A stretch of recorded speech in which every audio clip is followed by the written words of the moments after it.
이 시간 이제 사람의 일이 아니라 하나님의 일을 하며 삽시다 라는 제목으로 박은주 목사님 나와서 말씀 전하실 때 많은 은혜 받으시기 바랍니다. 우리 박수로 환영하도록 하겠습니다.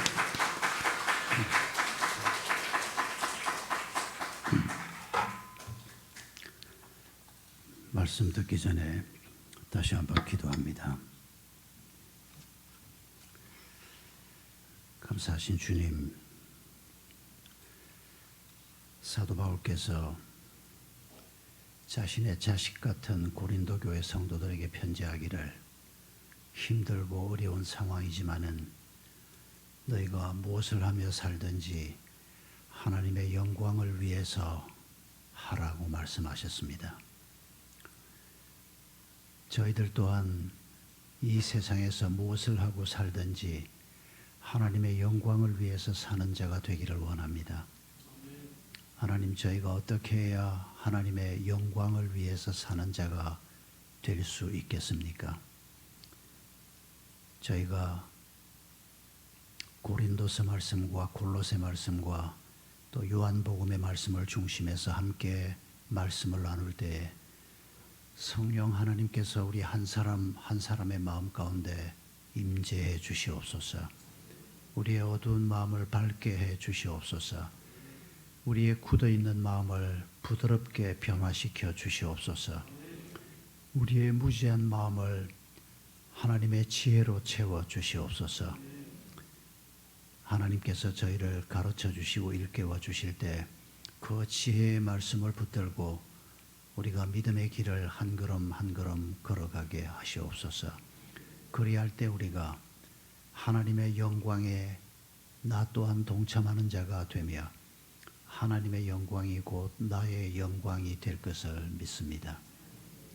아버지 하나님, 오늘도 주님 앞에 나오면서 귀한 예물을 올려드리는 성도들이 있습니다.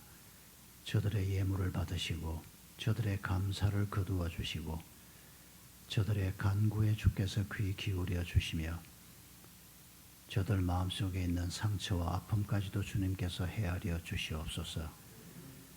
이 시간 온전히 주의 성령께서 저희와 함께 해 주시기를 간구하옵고 예수님의 이름으로 기도하옵나이다. 아멘.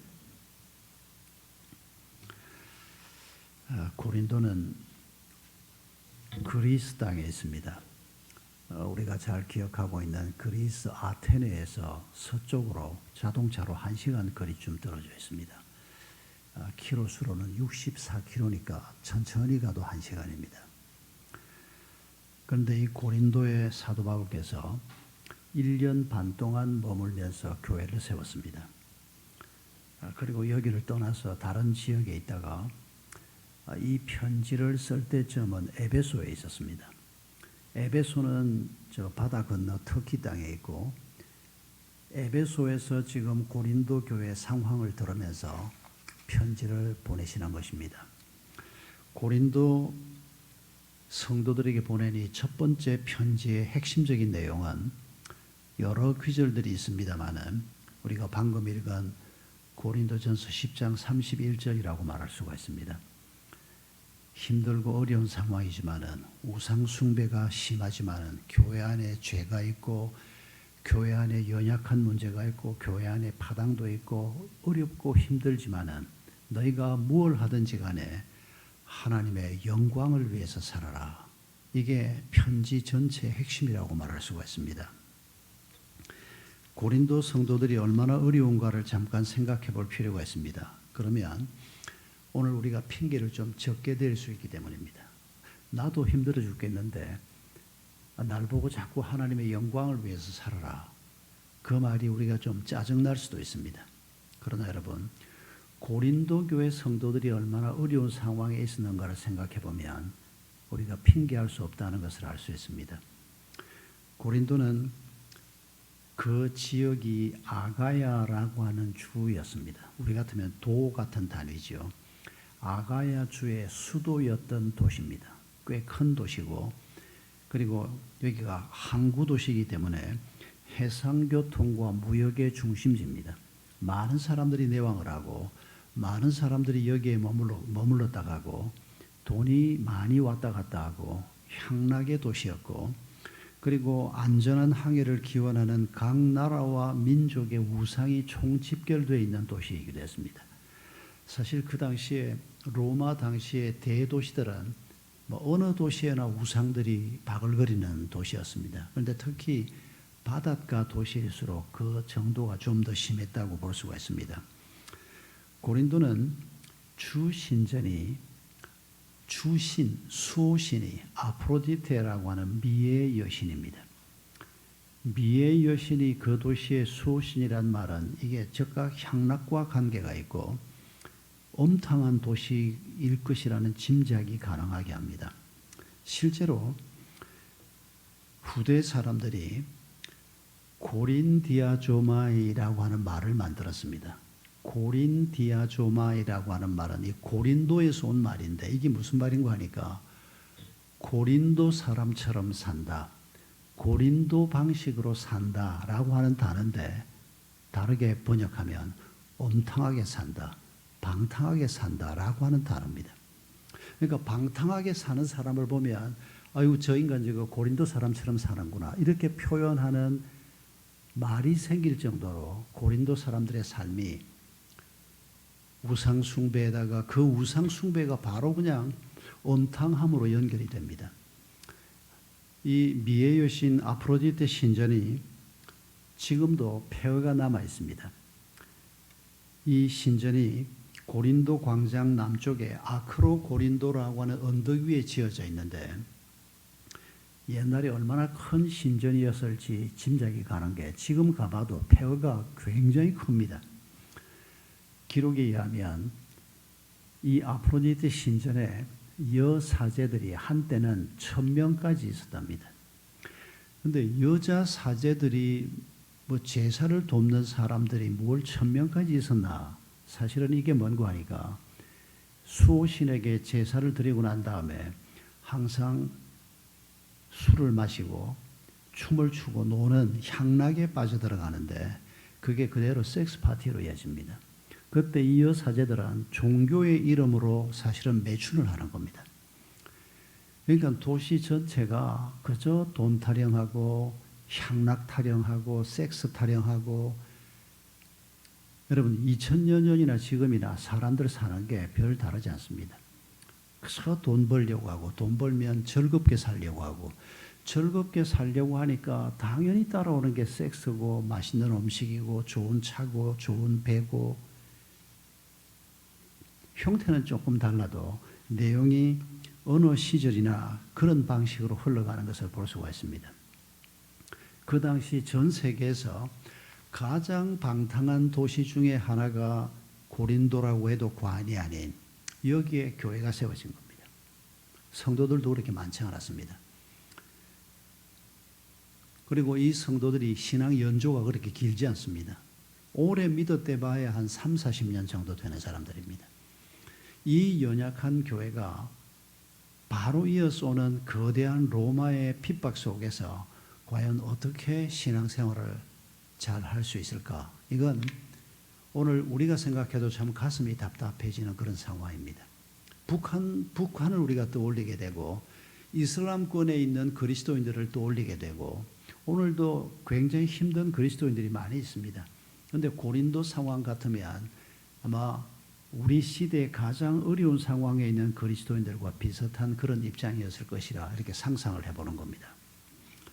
그런데 사도 바울은 그들에게 지금 편지를 보내면서 너희가 먹든지 마시든지 무엇을 하든지 하나님의 영광을 위해 살아. 하나님의 영광을 위해서 먹고 마시고 또 먹고 마시고 하는 일이 다 하나님의 영광을 위한 일이 된다. 이게 무슨 뜻일까요?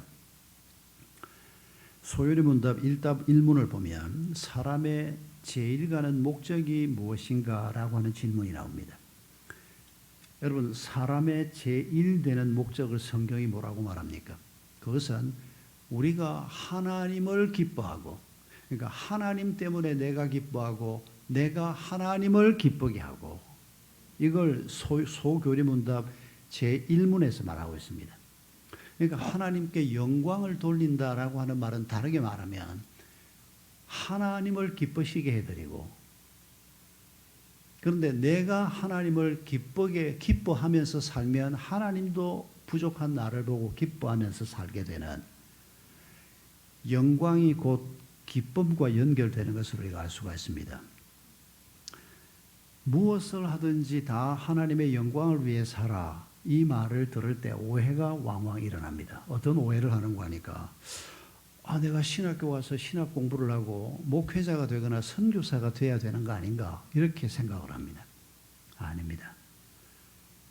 우리가 다 하나님의 영광을 위해서 신학교를 다 간다면 소는 누가 키웁니까?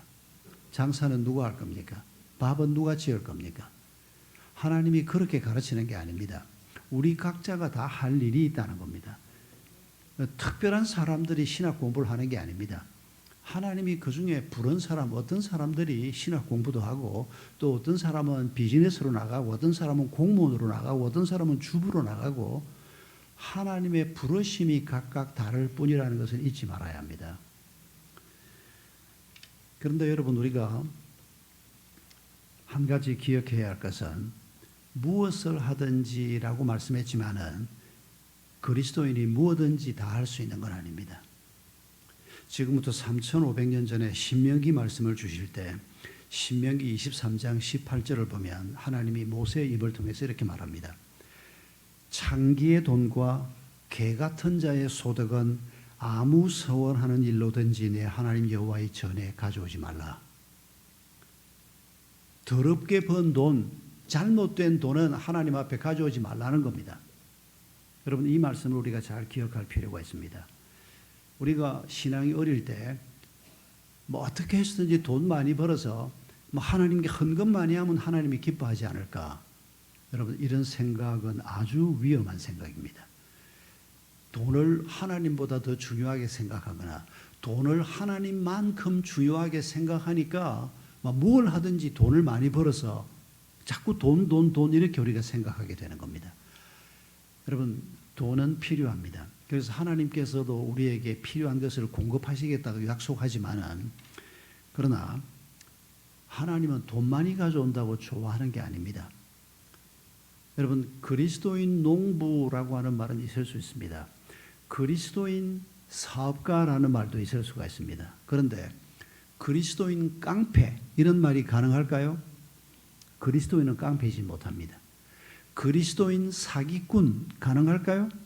불가능합니다. 그리스도인이 할 수 없는 일이 있는데 그게 뭔고 하니까 다른 사람을 해하는 일은 그리스도인이 결코 하면 안 된다는 겁니다. 직업으로 가지면 안 된다는 겁니다. 아무리 돈이 많이 벌려도 그런 일에 몸을 던져서는 안 된다는 겁니다. 그걸 신명기에서는 그냥 창기에 번 돈 개 같은 자의 소득 이렇게만 표현했지만은 오늘 그런 것들이 우리 주변에 굉장히 많이 있습니다. 그래서 우리가 돈이 먼저가 아니고 하나님을 기쁘시게 하는 것이 먼저고, 그리고 돈은 하나님이 주시면 우리가 그 돈 벌어서 가족을 먹이고 또 우리가 주변 사람 섬기면서 잘 쓰고 살면 되는 거지, 돈이 우리 삶의 우선순위 1번이 아니라는 것을 잊지 말아야 합니다.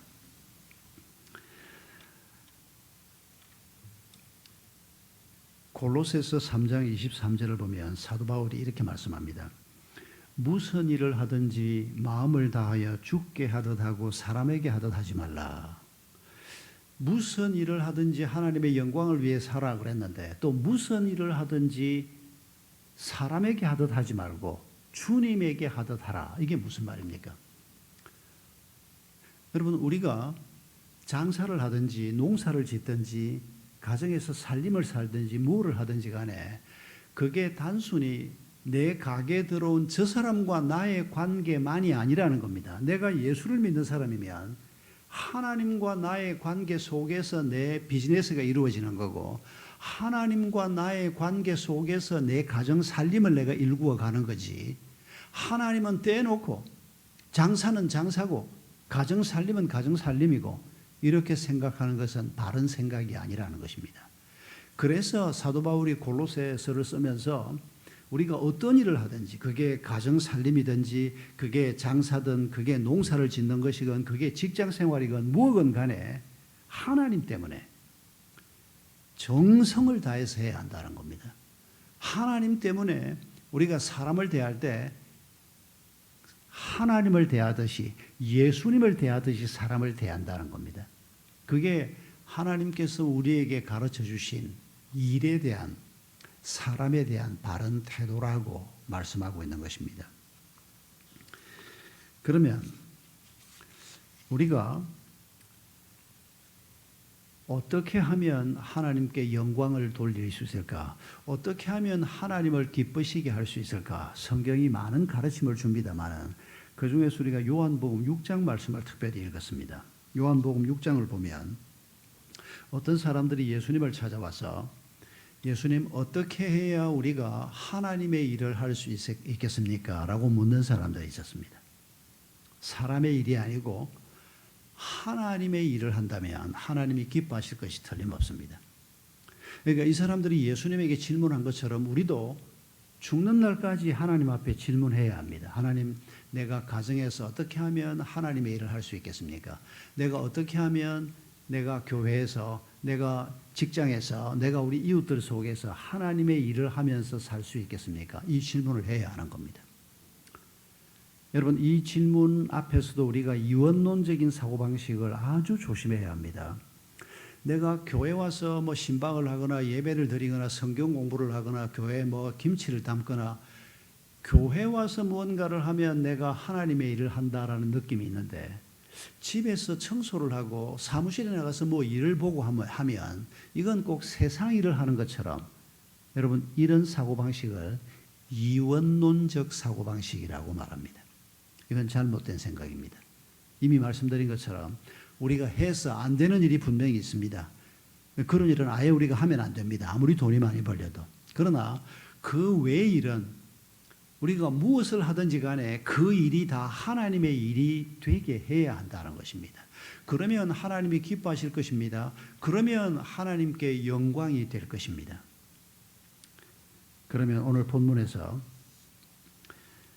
어떻게 하면 하나님의 일을 할 수 있습니까? 라고 묻는데 예수님이 뭐라고 답합니까? 하나님이 보내신 일을 믿는 것이 하나님의 일이다 이렇게 말합니다. 예수님을 두고 하는 얘기입니다. 예수님을 믿는 것이 하나님의 일이다 이렇게 말합니다. 여러분들 우리가 이 말의 의미를 조금 더 깊이 생각해 보려고 합니다. 여러분 먼저 우리가 기억해야 할 것은 우리가 어떻게 하면 하나님의 일을 할 수 있습니까? 라고 묻던 이 사람들이 누군가 하면 바로 그 전날 예수님께서 베세다 들판에서 물고기 2마리와 보리떡 5개를 가지고 10,000명이 넘는 대군중을 먹였습니다. 그때 이 떡을 먹었던 사람들 중에서 일부 사람들이 엄청나게 놀랐습니다. 예수라고 하는 분이 저렇게 놀라운 분인가? 만약에 저 예수가 우리의 왕이 된다면 우리의 문제가 다 해결이 될 수 있겠다. 그래서 이 사람들이 그 떡을 먹고 바로 몇몇 사람들이 예수님을 왕으로 추대하자 이런 얘기를 했던 것 같습니다. 앞부분에 보면 바로 그 얘기가 나옵니다. 그런데 예수님이 없어져 버렸습니다. 이 사람들이 그날 예수님을 찾아다니는데 밤새 찾아다녔던 것 같아 보입니다. 그리고 그 다음날 예수님을 만납니다. 우리가 읽은 부분은 그 다음날 예수님을 만나서 예수님과 이 사람들하고 주고받은 대화입니다. 그런데 이 사람들이 예수님 앞에 나타났을 때 예수님이 지금 왕이 되어달라고 나타난 사람들인데 이 사람들을 책망하고 있다는 것을 여러분 기억하셔야 합니다. 예수님을 친구가 되어달라 혹은 내 종이 되어달라가 아니고 예수님이 우리의 왕이 되어 주십시오. 그런데 왜 이 사람들을 예수님이 책망할까요? 앞부분에 보면 예수님이 너희가 내게 왕이 되어달라고 하는 것은 너희가 표적을 본 것이 아니고 표적이라고 하는 말은 사인, 기적이라고 하는 단어입니다. 하나님께서 이 오병이어의 기적을 행하는 이 사람이 바로 내가 너희에게 보낸 하나님의 아들이다. 이런 표적 말입니다. 이 표적을 보고 저분이 우리의 왕이시구나. 저분이 하나님이 보내신 분이시구나. 그래서 전적으로 이분을 내 왕으로 모시고자 하는 게 아니고 어제 내가 너희에게 준 떡을 먹고 배가 불러서 너희 경제 문제를 해결하고 싶어서 나를 지금 왕으로 삼으려고 하는구나. 여러분 예수님의 이 지적을 잘 기억해야 합니다. 여러분, 우리가 예수님을 왕이 되어달라고 말하지만은 많은 경우에 내가 생각하는 왕이 되어달라고 말합니다. 뭐 예수님이 뭐 이것저것 자꾸 얘기하지 말고 그냥 내가 하자는 대로만 하면, 우리 아이들을 위해서도 내가 기도하는 대로만 하나님이 들어주시면 내 아이들이 다 잘 될 수 있고, 우리 교회도 내가 기도하고 내가 하나님 앞에 제안하는 대로만 하나님이 따라주시면 모든 게 다 잘 될 것 같은데, 내가 하나님을 제한하고 내가 하나님을 규정을 하고 내가 하나님이 거하실 테두리를 내가 정하는 겁니다. 하나님은 그런 왕이 되고 싶어 하지 않습니다. 내가 제안해놓고 내가 요런 왕이 되어 주십시오. 그리고 하나님이 내 마음대로, 내 말대로 안 해주면 내가 삐치고, 내가 뭐 이래가지고는 내가 예수 믿으면 뭐하냐? 집도 한 칸 안 주고 뭐 집 사된 지 내가 10년인데 내가 요 모양 요 꼴로 계속 살고 있고 이게 뭐야 이게 다. 이런 하나님이면 내가 왜 믿어? 내가 제한하는 하나님. 여러분, 이런 신앙생활을 우리는 신앙생활이라고 하지 않습니다. 그런데도 교회 안에 이런 사람들이 왕왕 존재하는 것을, 아니 우리 모두의 마음속에 이런 마음이 늘 있는 것을 잊지 말아야 합니다. 이 마음을 뿌리쳐야 합니다. 하나님은 내가 생각하는 그런 왕이 아닙니다. 내가 상상도 할 수 없는 왕입니다. 내가 상상도 할 수 없는 크신 분입니다. 그분이 내 삶을 어떻게 인도하실 줄 우리가 잘 모릅니다. 그러나 틀림없는 것은 그 아들 예수의 생명까지 주셨는데 우리를 근사하게 멋있게 우리의 삶을 인도해 가실 것은 틀림없습니다. 그건 우리가 믿을 수 있습니다. 알 수 있습니다. 그런데 어떻게 하실지는 모릅니다. 구체적으로 어떻게 하실지에 대해서는 하나님께 우리가 전적으로 의탁하는 겁니다. 그런데 지금 이 사람들이 왕이 되어달라고 하면서 지금 배고프고 힘든 이 백성들을 위해서 경제 문제만 해결해 주면 왕으로서 자격이 있다. 혹은 이스라엘의 독립 문제만 예수가 해결을 해주면, 혹은 저 로마를 쫓아내는 군대 조직만 좀 잘 해주면 내가 생각하는 왕 노릇. 여러분, 이런 생각이 오늘 우리 마음속에는 어떤 게 있나 생각해 보십시오. 우리 모두에게 다 이런 게 있습니다. 문집사라는 분이 저를 한번 찾아왔습니다. 오래전 얘기입니다. 부인은 권사님이고 교회에 열심히 봉사하고 기도도 많이 하는 분인데, 이 양반은 아침에 일찍 일어나서 동네를 뛰어다니면서 조깅은 하는데 새벽기도 한 번 안 하는 사람입니다. 그런데 사람은 아주 착한 사람입니다.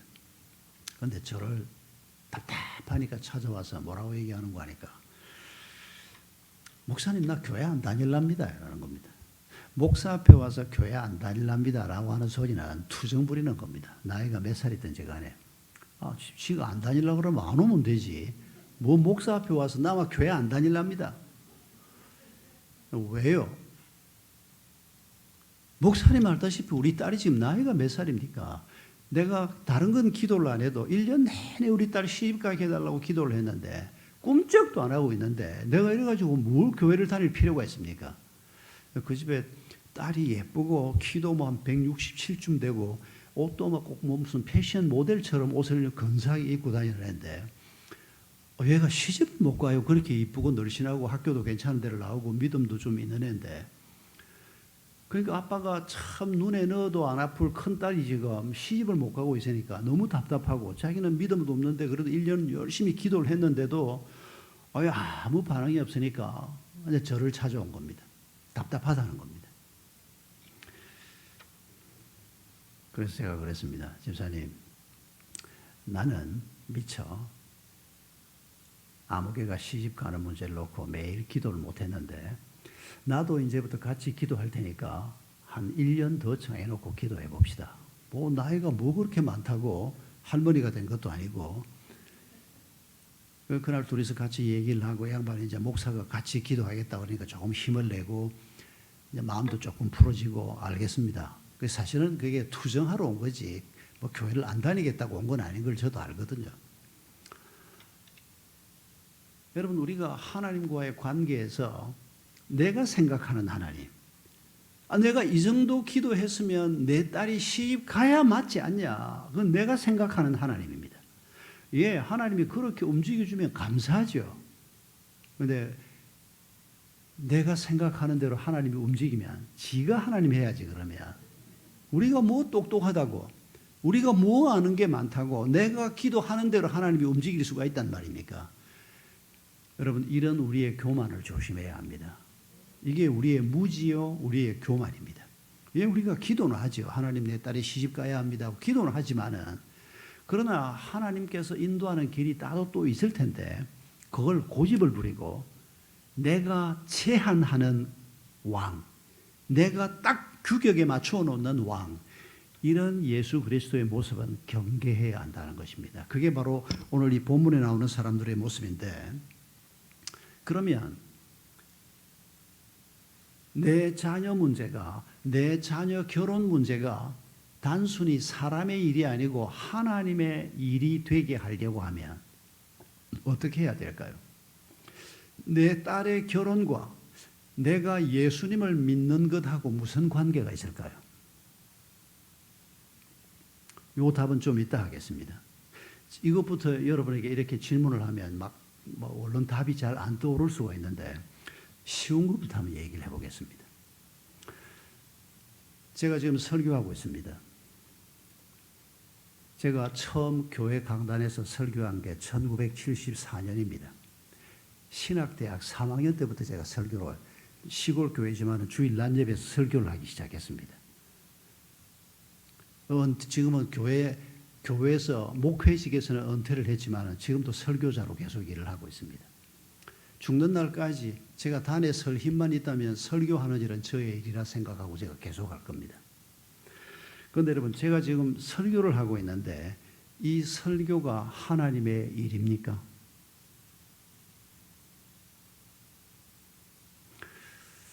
한 몇 분은 고개를 끄덕끄덕 하시는데 많은 분들은 가만히 쳐다만 보고 계시는데, 설교에서 예수님을 믿는 믿음이 어떤 의미를 가질까요? 여러분, 설교자는 누가 세웁니까? 하나님이 세웁니다. 제가 이 교회에 와서 이렇게 설교를 하는데, 물론 우리 최 목사님이 저한테 연락을 하긴 했지만은 궁극적으로 설교는 하나님의 일입니다. 그래서 설교자들을 하나님이 세우십니다. 그러면 설교자는 하나님이 나를 단에 세우신 분이고, 그러면 하나님이 이런 상황에서 내게 말씀을 전하라고 하면 하나님, 내가 무슨 말씀을 전해야 합니까? 어떻게 전해야 합니까? 끊임없이 설교의 주인 되신 하나님을 믿는 믿음을 가지고 그분의 목적을 구하고 그분의 방법을 생각하고 그분의 뜻을 따라 설교해야 그게 주의 일이 되는 겁니다. 그런데 설교하는 사람이 예수 그리스도에 대한 믿음은 별로 없고, 내가 이번에 한번 설교를 1시간 해서 성도들의 마음을 뒤집어 놓고 이 사람들 호주머니를 내가 탈탈 털어서 내가 제안하는 일에 이 사람들이 전부 호주머니를 털어서 내놓도록 해봐야 되겠다, 이런 생각을 가지고 만약 설교를 한다면 그게 하나님의 일이 될 수 있을까요? 결코 하나님의 일이 될 수 없습니다. 아니, 설교자가 그렇게 하는 사람이 있단 말인가? 예, 노골적으로 호주머니를 털겠다, 깝대기를 베껴 먹겠다, 노골적으로 이런 거짓 선지자는 정말 드물 겁니다. 여러분 평생에 하나쯤 볼까 말까인데, 그런데 자기도 모르게 거짓 선지자가 되는 경우가 굉장히 많습니다. 구약 성경을 보면 거짓 선지자의 대표적인 유형이 하나님께로부터 아무 본 것도 없이 하나님의 말씀이다 하고 전하는 사람을 거짓 선지자라고 합니다. 하나님이 아무것도 보여주지 않았는데, 하나님이 아무 메시지도 주지 않았는데 이게 하나님의 말씀이요 하고 외치는 사람들이 있었는데 그들을 거짓 선지자라고 합니다. 그 사람들이 그렇게 해서 반사 이익으로 기대하는 게 뭔고 하니까 주로 물질적인 이익입니다. 한 움큼이라도 먹을 것이 생긴다면 거짓 예언을 하는 사람들이 생겨난다라고도 지적을 하고 있고, 또 하나님이 보여주지 않았는데 헛것을 보고 엉뚱한 걸 보고 그게 하나님이 보여주신 거다 하고 말씀을 전하는 사람들도 있었습니다. 여러분, 이게 구약시대만 있는 일일까요? 오늘도 얼마든지 있습니다. 하나님의 말씀을 읽고 뭐 엉뚱하게 해석을 하는 겁니다. 하나님이 원래 주신 말씀의 뜻이 그게 아닌데, 여러분 잠실에 있는 어떤 교회, 좀 오래전 일입니다. 한 20년 조금 더 된 것 같습니다. 꽤 규모 있는 지방의 도시에서 한 몇천 명 모이는 교회 목회를 하는 강사가 와서 집회를 했습니다. 그런데 신명기 22장에 남자는 여자 옷을 입지 말고 여자는 남자 옷을 입지 말라, 이런 성경 구절 여러분 읽어보신 적 있습니까? 신명기 22장에 나옵니다. 제가 대학생 때 그 구절하고 비슷한 구절들 읽고 많이 혼란을 느끼고 막 교수님들 찾아가서 질문도 하고 했던 기억이 있는데, 그런데 이 목사님이 집회를 하면서 뭐라고 얘기했는가 하니까, 바지가 남자 옷인데 예수 믿는 사람들은 여성들이 바지 입으면 안 된다. 우리 교회에서는 바지 다 불태워 없앴다. 우리가 말씀대로 살려고 하면 바지 입지 말아야 된다. 사모님 지금 바지 입고 계시죠? 이런 설교 한 번도 안 들어봤습니까? 신명기 말씀 한 번도 안 봤습니까? 거기에 보면 순모만 입으라 그럽니다. 혼방을 입지 말라 그럽니다. 그런 비슷한 규절들이 신명기 22장에 나옵니다. 앞으로 가나안 땅에 들어가면 너희들은 옷은 이렇게 입고 이렇게 살아라고 하는 말씀 속에 나오는 겁니다. 어미 젖에다가 그 새끼를 삶지 말라, 이런 말씀도 나오고 뭐 여러 가지 얘기가 나오는데, 그런데 이 강사가 바지를 입지 말라, 교인들이 뭐 처음 들어보는 해석 아닙니까? 그래서 그날 예배가 끝난 다음에 담임 목사님이 그 강사한테 신명기 22장을 왜 당신은 그렇게 해석을 하냐, 옳지 않다. 그랬더니 이 양반이, 아니 목사님, 분명히 남자가 여자 옷을 입지 말고 여자가 남자 옷을 입지 말라고 하나님이 말씀하셨는데 어떻게 목사님은 그렇게 생각하냐고 담임 목사하고 언쟁이 붙었습니다. 그 담임 목사가, 어쨌거나 나는 당신 해석에 동의하지 않는다. 집회 끝날 때까지 두 번 다시 바지 얘기는 하지 마라. 그 약속을 받고 집회를 끝을 냈답니다. 그리고 교회 앞에 광고를 했답니다. 바지 안 버려도 된다고. 강사가 그렇게 해석을 했는데 나는 그 해석에 동의하지 않는다고. 여러분, 그게 그런 얘기가 아닙니다. 그러니까 성경 말씀을 우리에게 3,500년 전에 주실 때 하나님이 왜 그 말씀을 주셨는가를 바르게 깨닫지 못하면 이렇게 엉뚱한 소리를 하는 겁니다. 이게 구약시대 때 헛걸 보고 이게 하나님의 말씀이다라고 말하는 것과 결코 다르지 않다는 겁니다. 우선에 바지가 남자 옷인지 여자 옷인지 확실치 않습니다. 여러분, 의상 전공한 사람들로부터 들어봐도 그렇습니다. 스코틀랜드에서는 치마가 남자들의 공식적인 옷입니다. 이번에도 여러분 여왕 장례식 할 때 그 스코틀랜드 백파이프인가 그거 메고 여러분 그 치마 입고 있지 않습니까? 아주 아름다운 색깔로 된 치마. 그게 스코틀랜드 남성들의 정장입니다. 그러니까 바지가 남자 옷이다. 이것부터가 벌써 너무 섣부른 진단이고, 더 중요한 것은 신명기에서 옷을 이렇게 입지 말라, 이렇게 뭘 하지 말라라고 하는 것은 주로 우상 숭배와 관련된 겁니다. 그러니까 가나안 땅에 사는 7족속들이 여자가 남자 옷을 입고 남자가 여자 옷을 입으면 자기들이 믿는 신이 다산의 축복을 준다. 자기들이 믿는 신이 농사를 풍성하게 풍작을 내려준다. 그래서 이 우상 숭배의 일환으로 남자와 여자가 옷을 섞어 입는 이런 풍속이 있다는 겁니다. 하나님이 그 땅으로 들어가는 이 백성들한테 너희들은 저 우상 숭배자들이 하는 것처럼 저렇게 하지 마라. 그게 우상 문제지 패션 문제가 아니라는 겁니다. 그러니까 우리가 굳이 생각을 한다면 오늘도 우상을 섬기는 사람들이 전형적으로 입는 옷차림이 있다면, 가령 지금 우리 사회는 그런 거 발견할 수가 없습니다. 워낙 다양해져서. 그런데 우상을 섬기는 사람들이 전부 옷을 똑같이 어떤 유행이 있는 그런 옷을 입고 우상을 섬긴다면 우리는 그런 옷을 입지 말자, 이럴 수 있는 겁니다. 그런데 지금 우리 사회는 그런 건 없지 않습니까? 그러니까 성경을 읽을 때, 해석을 할 때 성령께서 인도하는 대로 잘 해석하지 않으면 이런 우는 전문가들도 쉽게 범할 수 있는 우라는 겁니다. 그래서 여러분 성경 공부도 그냥 아무데나 가서 하고 어디 사이트에서 어디 성경 가르친다 그러면 아무거나 듣고 큰일 납니다. 절대 그러지 말고 전문가가 교회에 있지 않습니까? 하나님께서 신학 공부를 하고 교회 목사로 세우고 목회자로 세우는 이유가 여러분들을 섬기기 위해서인데 뭐 그분들도 완전할 수는 없지만은 그래도 그분들은 강의를 들어보면 아 요거 조금 문제가 있다 이런 강의는 들으면 안 되겠다 판단을 할 수 있는 사람들입니다. 여러분 이런 전문가의 도움을 받지 않고 우리가 그냥 우연히 어떤 사이트에 들어가서 강의를 들어보니까 너무 강의가 좋다.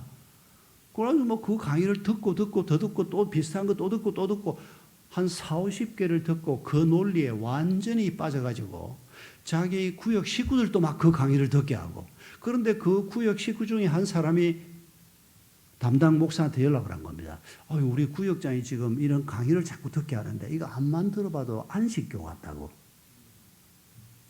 그리고 담당 목사님이 그 구역장을 만나서 그 사이트 어떤 사이트냐. 그러니까 양반은 첫 열심히 뭔지도 모르고 막 열심히 들었는데 어떤 사이트입니다. 뭐 더 라이트 오브 무슨 뭐 이런 사이트인데.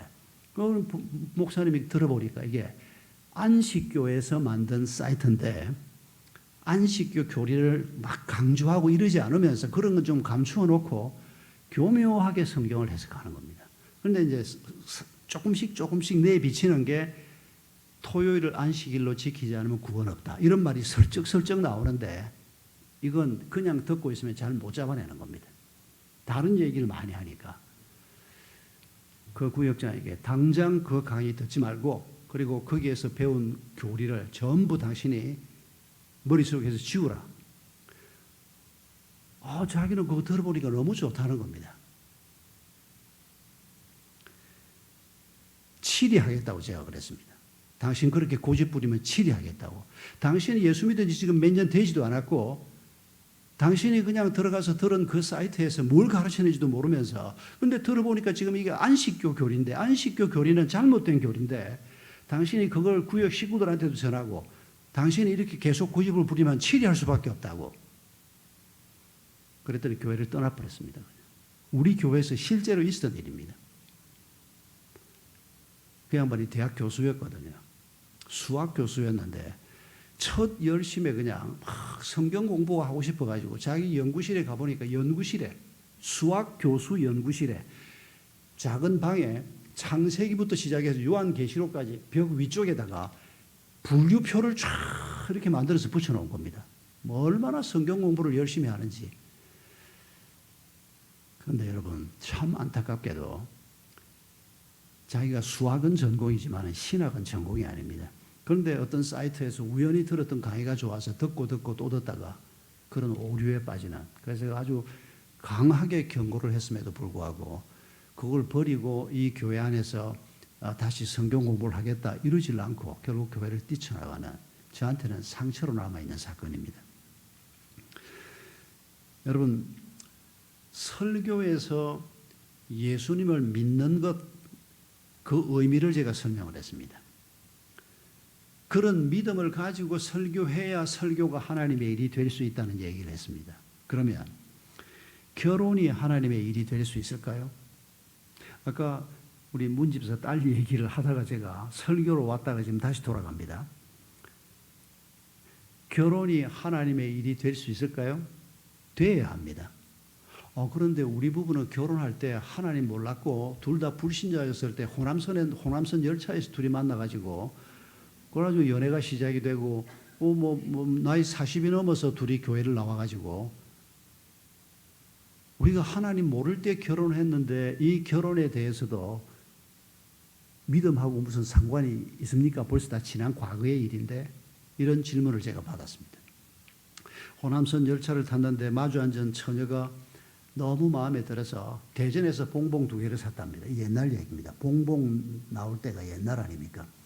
봉봉 2개를 사가지고 처녀도 보니까 앞에 총각이 자기를 자꾸 쳐다보고 자기한테 호감을 느끼는 것 같고 봉봉 2개를 사서 이걸 쥐고는 자기한테 틀림없이 권할 것 같은데 세상에 목포가 다 와가는데도 이걸 내놓지 않더라는 겁니다.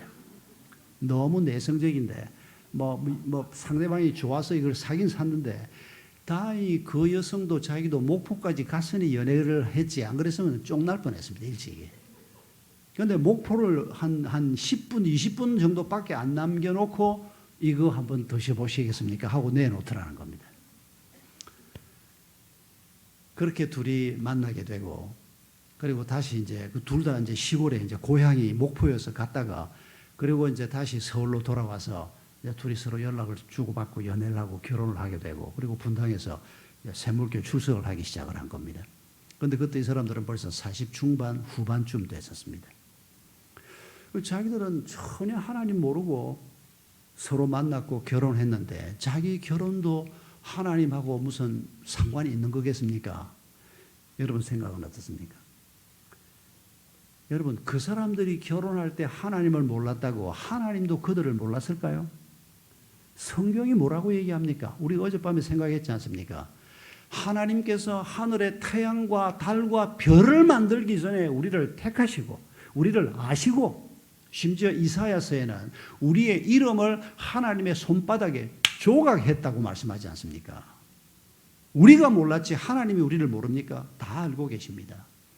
우리가 어머니 태 속에 지어지기도 전에 우리를 아셨다고 하나님이 말씀하지 않습니까? 여러분 우리가 그냥 내가 좋아서 한 결혼 그거 하나님의 일이 아니죠. 그러나 이제 시간이 지나고 보니까 이 결혼 제도가 누가 만든 겁니까? 하나님이 만든 겁니다. 아담 하와가 스스로 만든 게 아닙니다. 하나님이 결혼 제도를 만드셨고 결혼을 왜 하나님이 시킵니까? 에베소 5장 26절 27절에 흠도 티도 없는 영광스러운 하나님의 교회가 되게 하려 우리 가정을 그걸 위해서 하나님이 결혼 제도를 만드신 겁니다. 어떻게 그 거룩을 하나님을 닮아가는 거룩한 교회를 이룹니까? 사랑과 순종으로 에베소서 5장 21절부터 나오는 내용입니다. 그러니까 결혼을 생각할 때 결혼이라는 것이 하나님이 내신 제도이고 우리가 어떤 사람을 만나서 결혼할 때 내가 알았건 몰랐건 간에 우리 두 사람이 서로 돕는 배필이 돼서 하나님을 닮아가게 하는 것이 결혼의 목적이었고 그리고 서로 용납하고 순종하고 서로 사랑함으로 하나님이 결혼의 목적을 이루어가는 그게 바로 결혼이라는 것을 우리가 배우게 되고 하나님 알겠습니다. 내가 이전에는 몰랐지만은 그런 게 결혼이라면 내가 내 남편 내 아내와 더불어서 이런 목표를 가지고 이런 전략을 가지고 결혼 생활을 해나가겠습니다.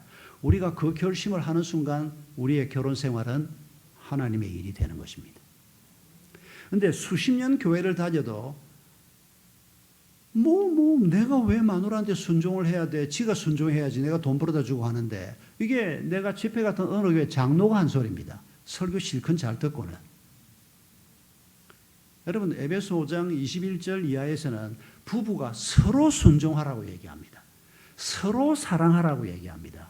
그래서 순종과 사랑으로 서로 용납함으로 하나님이 주신 목적을 이루어가는 여러분 우리의 결혼 생활은 당연히 하나님의 일이 되어야 합니다.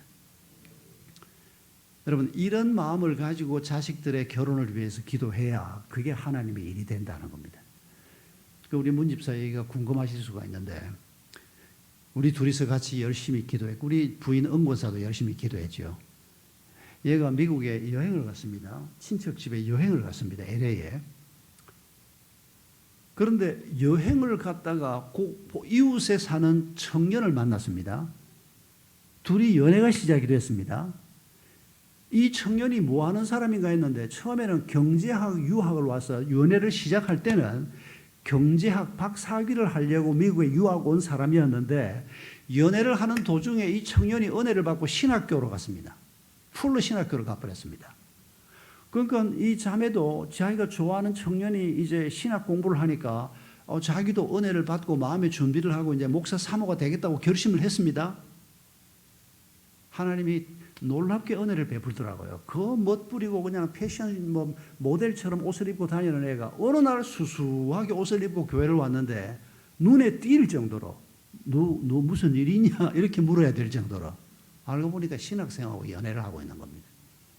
그런데 또 웃기는 것은 그 신학생이 우리 교회 정집사 아들인 겁니다. 부모끼리 안다는 건 생각도 못했고 LA에서 만나서 둘이서 연애를 했는데 그 부모가 다 샘물교회를 출석하고 있는 겁니다. 그래서 미국에서 공부를 끝내고 난 다음에 제가 그 친구를 우리 샘물교회 부목사로 불렀습니다. 부목사로 좀 있다가 뭐 우여곡절을 겪어서 지금은 판교에서 개척교회를 하는데, 여러분 하나님께서 우리의 길을 인도해 가실 때 우리가 그게 결혼이든지 설교든지 아이를 키우는 일이든지 직업이든지 뭐든지 간에 하나님이 이 일을 왜 내게 맡기시나,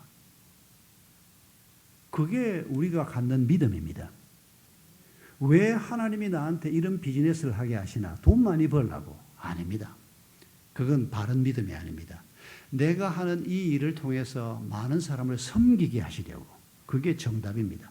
성경이 가르치는 이런 바른 믿음을 가지고 그러면 내가 어떻게 이 일을 하면 될까? 끊임없이 주의 도움을 구하면서 한 걸음 한 걸음 길을 걸어가면 우리의 결혼 생활도 주의 일이 될 수 있고 우리의 공부도 주의 일이 될 수 있고 자녀를 키우는 일도 당연히 주의 일이 될 수 있다는 것입니다. 아이를 키우면서 우리가 참 어려움을 많이 겪습니다. 한 젊은 부인이 뭐 나이가 많아봐야 한 38, 9 됐을 걸로 지금 기억이 나는데, 첫째가 아들이 초등학교 1학년이었고 둘째가 딸인데 한 3살 아래 유치원 다니는 딸하고 두 아이를 키우는 부부인데 참 신실한 사람들이었습니다. 젊은 사람들이 어쩌면 저렇게 신실할 수가 있나. 남편도 아내도 둘 다 장로 아들 장로 딸인데 참 이쁘게 제가 봤던 애들입니다. 그런데 제가 큐티 훈련을 하는데 그 자매가 큐티 훈련을 받으러 와서 지난 주간 큐티를 가지고 이제 잠깐 쉐링을 하고 이제 훈련 프로그램에 들어가는데 어느 날 그 자매가 했던 말을 제가 참 잊을 수가 없습니다. 이렇게 얘기를 하는 겁니다. 저녁에 이제 애를 재우고 애들하고 같이 가정 예배를 드리고 하루는 엄마가 아들한테, 그 다음 날은 아빠가 아들한테, 딸 아들을 이제 바꾸어 가면서 이제 아이들이 이제 잠자리에 들어가면 아이들이 좋아하는 동화책을 읽어주고 성경을 읽어주고 그리고 이제 엄마 아빠가 애들 머리에 손을 얹고 기도하면 하루 일과가 끝나는 겁니다. 그런데 이 엄마가 뭐라고 고백을 하는 거 하니까 그날은 자기가 아들한테 이제 들어간 날인데 아들 방에 들어가서 이제 성경을 읽어주고 애가 잠이 좀 오고 애 머리에 이제 손을 얹고 자기가 기도를 하나님 내 아들을 하나님 손에 의탁합니다 라고 기도하려고 마음을 먹고 아이 머리에 손을 얹고 하나님 내 아들을 했는데 더 이상 기도가 안 나오더라는 겁니다. 그 순간에 무슨 생각이 들었다고 고백하는 거 하니까 내가 이 아이를 하나님 손에 온전히 맡기면 하나님이 무슨 짓을 하실지 몰라. 그냥 뭐 선교사로 불러가지고 어디 아프리카 구석에 처박아 놓을런지 아니면 신학 공부를 시켜가지고 저 시골 구석에 처박아 놓을런지 하나님이 믿음지가 않아가지고 하나님 앞에 이 아이를 맡겨놓으면 무슨 일이 생길지 막 갑자기 그런 불신이 마음속에 막 파고들면서 기도를 그날 중단을 했다는 겁니다. 여러분 이게 그 애기 엄마만 이럴까요? 여러분 우리 마음속에도 이런 일이 얼마나 많습니까? 하나님이 다 알아서 좋게 하실 거야. 이게 성경에 가르치는 걸 우리가 알지만은 그런데 실제로 그게 내 일이 되면 그게 내 자식의 일이 되면 다른 사람이 이럴 때는 아마 다 합력해서 하나님이 선을 이루시는 거야. 다 잘 될 거야. 이렇게 말을 나도 많이 했는데 정작 그게 내 일이 되고 내 자식의 일이 되고 내 손주의 일이 되면 우리의 마음이 불안해지기 시작하는 겁니다. 이거 무슨 일이 생기면 어떡하지? 내가 원치 않는 어떤 일이 생기면 어떡하지? 하나님이 믿음지가 않은 겁니다. 여러분 이런 일이 우리가 죽는 날까지 계속될 겁니다. 우리 마음속에 끊임없이 이런 의심이 파고들 겁니다. 아무리 성령 충만해도 아무리 우리가 믿음 생활을 깊이 있게 잘해도 불쑥 우리 마음속에 이런 도전이 올 겁니다. 그러나 그럴 때마다 우리가 전적으로 하나님을 의지하는 믿음 가지고 아들을 번제로 바치라. 하나님이 아브라함에게 도저히 할 수 없는 명령을 내리지 않습니까? 그 아들 하나밖에 없고 그 아들을 통해서 후손을 하늘의 별처럼 많게 하겠다고 약속하신 하나님이 그 아들을 죽여서 번제로 바치라. 이게 말이 됩니까 이게? 그런데 여러분 그런 시험 앞에서 아브라함이 어떻게 합니까? 그 아들을 번제로 죽여서 제물로 바치겠다고 하고 모리아산으로 가지 않습니까? 히브리서 11장을 보면 그때 아브라함의 믿음을 뭐라고 설명하는 거 하니까 아브라함은 하나님이 이 아들을 데려가면 새로운 아들을 또 주신다 그렇게 생각하기에는 나이가 너무 많습니다. 안 그래도 나이 많을 때 그 자식을 받았는데 내가 이 아이를 칼로 찔러서 제물로 바치기 위해서 죽이면 하나님이 이 아이를 다시 살리실 것이다. 히브리서 11장에 아브라함의 그때 믿음을 그렇게 성경이 써놓고 있습니다. 그런데 하나님이 그 믿음을 보시고 아브라함아 아브라함 하고 급하게 부르십니다. 죽일 필요 없다는 겁니다. 번거롭게 할 것 없다는 겁니다. 네 마음 알았다는 겁니다. 네 믿음을 내가 보았다는 겁니다. 여러분 우리가 이해되지 않는 하나님의 말씀도 있고 어떤 상황이 벌어졌을 때도 도저히 이건 참 받아들이기 어렵다. 이런 상황이 우리 앞에 지금도 많이 벌어지고 있습니다. 그러나 그럴 때에도 우리가 하나님을 믿는 것이 하나님의 일입니다. 내가 뭐 도대체 파악이 잘 안 되지만은 도대체 왜 이런 일이 벌어졌는지 모르지만은 그러나 하나님께서 이 모든 일들을 보고 계신다. 하나님께서 이 모든 상황 속에서 우리의 길을 여실 것이다. 그 믿음이 오늘 나로 하여금 하나님의 일을 하게 하는 것입니다. 여러분 우리의 상황이 다 다릅니다. 그러나 우리가 다 똑같은 믿음이 필요합니다. 무엇을 하든지 간에 우리가 하나님 앞에 이런 믿음을 가지고 우리의 일을 하면 그 일이 사람의 일이 아니라 하나님의 일이 됩니다. 그리고 그게 하나님께 영광을 돌리는 일이 되는 것을 기억하십시다. 야고보서 4장 13절 이하의 말씀을 보면 예수님의 아우인 야고보 사도가 자신의 편지 속에서 한 사업가 얘기를 합니다. 어떤 사업가가 1년 동안 어떤 도시에 가서 사업을 해서 돈을 좀 벌어야 되겠다라고 하는 계획을 세운다는 얘기를 합니다. 이 사람이 무슨 사업을 할 것인가는 언급되지 않습니다. 그냥 어떤 곳에 가서 한 1년쯤 돈을 좀 벌어야 되겠다. 요렇게만 딱 설명을 하고 바로 이어서 이 사람을 책망을 합니다. 뭐가 문제라는 겁니까? 아니 이 사람이 무슨 뭐 술 장사를 하겠다는 겁니까? 색시 장사를 하겠다는 겁니까? 전혀 그런 문제가 아닙니다. 여러분 그 다음 이어서 야고보 4장 13절 이하를 보면 이렇게 말합니다. 이 사람아 네 생명이 아침 안개 같은 것인데 아침 안개는 잠깐 끼었다가 햇살이 피어오르면 안개가 싹 사라집니다. 네 생명은 아침 안개 같은 것인데 네가 주의 뜻이면 내가 이것을 하고 저것을 할 수 있다고 생각해야 할 터인데 네가 주의 뜻이 뭔지를 묻지도 않고 오늘 있다가 내일 없어질 수도 있는 네 생명을 가지고 그 생명의 주인 되신 주님의 뜻을 묻지도 않고 네 혼자서 지금 하나님 없이 어떤 도시에 가서 내가 이렇게 한번 해서 돈을 벌어보리라. 여러분 그걸 책망하고 있는 것을 볼 수 있습니다.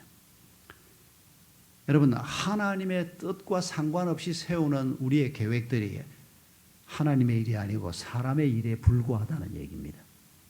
그래서 우리가 늘 하나님 이 일이 하나님이 내게 주시는 일입니까? 아닙니까?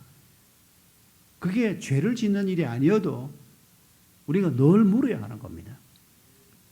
여러분 다윗이 기도했던 내용들을 성경을 꼼꼼히 읽어보면 사울하고 참 차이가 있는데 사울은 무슨 일이 터지면 변명하기가 바쁘고 굉장히 이기적으로 움직입니다. 하나님께서 자기를 폐하고 자기 사위를 왕으로 세운다고 하는데도 그 하나님의 말씀을 받아들이지 않습니다. 내가 지금 왕좌에 있는데 내 아들 요나단이면 모를까 다윗은 어릴 때 이미 자기가 경쟁자처럼 생각을 하고 사위를 삼고 싶어서 삼는 게 아니고 계략으로 죽이려고 사위를 삼으려고 했는데 블레셋 사람들 머리 10개를 가져와라. 표피 10개를 가져와라. 그래서 그 브레셋 사람한테 갔다가 죽음을 당하라고 사위 삼겠다고 했는데 다윗이 그거 버젓하게 다 해가지고 오는 겁니다. 할 수 없이 결혼을 시킨 겁니다. 그때 이미 다윗이 하나님이 세우려고 하는 자기 왕인데도 불구하고 그걸 받아들이지 않습니다. 주의 뜻을 무시하는 겁니다. 그리고는 내가 왕인데 내 아들 요나단에게 내가 왕위를 물려주면 모를까? 내가 왜 저놈한테 왜 물려줘? 목동한테. 계속 이기적인 생각을 하고 자기 중심적으로 생각을 하고 주의 뜻을 무시하고 삽니다. 그런데 다윗은 여러분 사울이 범하지 않았던 죄도 범합니다. 남의 아내를 뺐습니다. 그 남편을 죽이기도 합니다. 충직한 우리와 같은 사람을. 죄로 말하면 끔찍한 죄입니다. 그러나 그런 죄를 범하고 전쟁에 나갔을 때에도 다윗은 끊임없이 하나님 앞에 자기가 어떤 처신을 해야 하나 하는 고민을 계속합니다. 그래서 처음에는 죄인 줄도 모르고 있다가 나단 선지자가 와서 당신이 바로 그 죄를 지은 사람이다. 그러니까 깜짝 놀라서 그때부터 엎드려서 하나님 앞에 울며 불며 기도하는 모습이라든지 전쟁을 하면서 계속 이기고 있는데도 하나님 이번에는 갈까요 말까요? 계속 기도하는 모습을 성경이 기록하고 있습니다. 철저히 하나님의 뜻을 구하려고 하는. 여러분 우리가 우리의 남은 길을 무엇을 하든지 간에 사람의 일을 하다 가는 게 아니고 하나님의 일을 하다 가는, 그래서 하나님께 영광을 돌리고 하나님이 우리의 기쁨이 되고 내가 하나님의 기쁨이 되는 이런 삶을 살다가 주님 앞으로 나아가는 축복이 있기를 바랍니다. 우리 한 사람 한 사람이 이런 믿음의 길을 걸어갈 때 우리 성광교회 공동체는 자연스럽게 공동체 자체가 하나님이 기뻐하는 공동체로 세워질 수 있게 될 것입니다. 우리 함께 기도하십시다. 여러분 이 시간에도 우리 세 가지 기도를 주님 앞에 올려드리겠습니다. 먼저 감사의 기도부터 올려드립시다. 부족한 우리로 하여금 하나님께서는 사람의 일이 아니라 하나님의 일을 하는 사람으로 우리를 불러주셨습니다. 진심으로 감사하십시다. 그리고 두 번째 기도는 회개 기도입니다. 하나님이 이렇게 우리를 불러주셨는데도 우리는 우리의 많은 일들을 하나님의 일이 되지 못하게 하고 사람의 일로 남겨놓고 있지 않는지 회개하십시다. 세 번째 기도는 간구입니다. 성령께서 나를 도와주셔서 내게 믿음을 더해 주시고 내가 하는 모든 일들에서 하나님을 믿는 믿음을 갖게 해 주시옵소서. 하나님이 왜 내게 그 일을 주셨는지를 깨닫게 하시고 또 그 일을 이루어 갈 수 있도록 하나님이 어떤 방법을 내게 허락하시는지를 잘 배워갈 수 있도록 주의 성령께서 도와주옵소서. 우리 세 가지 기도를 먼저 주님 앞에 올려드리기를 원합니다. 우리 함께 기도하겠습니다. 자비하신 아버지 하나님 감사합니다. 오 주님, 오 주님, 오 주님 도와주시옵소서. 사람의 일을 만들고 있는 저희들을 용서해 주시옵소서. 어떤 일이든 크든 작든 저희들이 하는 모든 일이 하나님의 일이 되게 해 주시옵소서.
원하니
나 주님의 기쁨이 되기를 원합니다.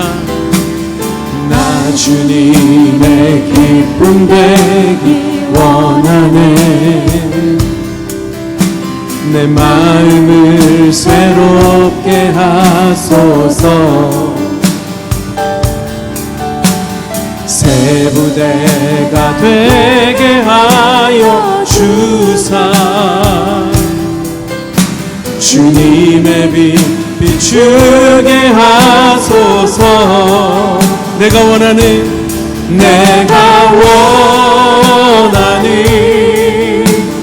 한 가지 주님의 기쁨이 되는 것. 내가 원하는 한 가지 주님의 꿈이 되는 것. 겸손히 내 마음 드립니다. 겸손히 내 마음 드립니다. 나의 모든 것, 나의 먹고 마시는 것, 모든 것 주님의 뜻 가운데 하게 하소서. 나의 마음 깨끗게 씻어주사. 주의 길로 행하게 하소서. 내가 원하는 한 가지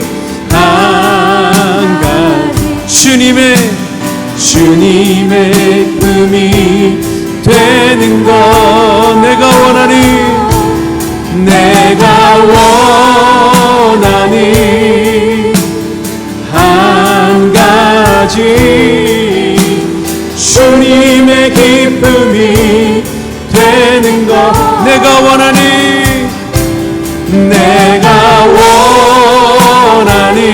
한 가지 내가 먹고 마시든 무엇을 하든지 주님의 기쁨이 되기를 원합니다. 내 하는 모든 삶이 주님 안에 주님의 뜻 가운데 한 가지 주님의 기쁨이 되는 것. 주님의 기쁨이 되는 것. 주님의 기쁨이 되는 것. 주님의 기쁨이 되는 것.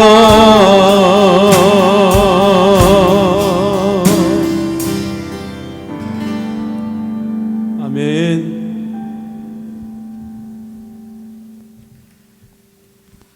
네, 우리 광고 말씀 잠깐 드리겠습니다. 우리 박은주 목사님 축도 후에 안수 기도 시간이 있습니다. 기도 받기를 원하시는 분은 카드가 로비에 비치되어 있습니다. 이름과 또 기도 제목을 작성하셔서 이렇게 순서로 나오시면 되겠습니다. 박은주 목사님이 축도함으로 집회를 마치도록 하겠습니다. 우리 주 예수 그리스도의 크신 은혜와 아버지 하나님의 지극히 크신 사랑하심과 성령 하나님의 임재하심과 치유하심과 충만케 하심이 남은 생애 동안 사람의 일이 아니라 하나님의 일을 하며 하나님께 영광을 돌리며 하나님을 기쁘시게 해드리며 하나님 때문에 내가 기뻐하는 삶을 살며 믿음의 길을 걸어가기를 소원하는 사랑하는 모든 성도들 머리머리 위에와 우리 성광교회 공동체에 소속된 모든 믿음의 지체들 위해 영원토록 함께 하옵시기를 간절히 축원하옵나이다. 아멘.